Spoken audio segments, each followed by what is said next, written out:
அனிமிக்கா இருக்கேன் அப்படின்னு சொல்லிக்கிறதும் அந்த அனிமியானால டயர்ட்னஸாக இருக்கு அப்படின்னு சொல்லிக்கிறதும் இப்போ ஃபேஷனாக இருக்குங்க கேர்ள்ஸ் மத்தியில். இந்தியாவில் 80 to 90% ஆஃப் லேடிஸ்க்கு அனிமியா இருக்குங்க.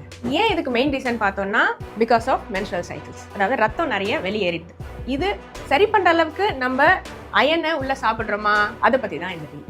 Well, partially yes, partially no. Partially yes என்னன்னா நம்ம அயன் முடிஞ்ச வரைக்கும் சாப்பிட்றோம். பார்ஷியலி நோ என்னன்னா அதுக்கு ஈக்குவலாக எலும்பு சத்து கால்சியம் ரிச் ஃபுட்டையும் சேர்த்து சாப்பிட்றோங்க.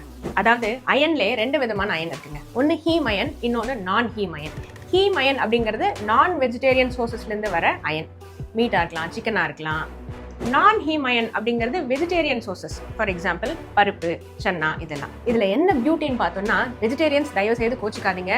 வெஜிடேரியன் சோர்ஸ் ஆஃப் அயனோட பயோ அவைலபிலிட்டி, அதாவது நம்ம சாப்பிட்றது எவ்வளோ, அது ரத்தத்துக்குள்ளே போகிறது எவ்வளோ, அது 50% விட கம்மிங்க. இதே ஹீம் அயன் நான் வெஜிடேரியன் சோர்சஸில் ரத்தத்தில் போய் நல்லா ஊறுது நம்ம சாப்பிட்ற அயன். இதில் வெஜிடேரியன்ஸ் பண்ணுற இன்னொரு தப்பு என்னன்னா, தயிர் சாதத்தோட கீரை சாப்பிட்றது, பாலக் பன்னீர் சாப்பிட்றது தான். அதாவது தயிர் சாதம் இஸ் கால்சியம் ரிச், கீரை இஸ் அயன் ரிச்.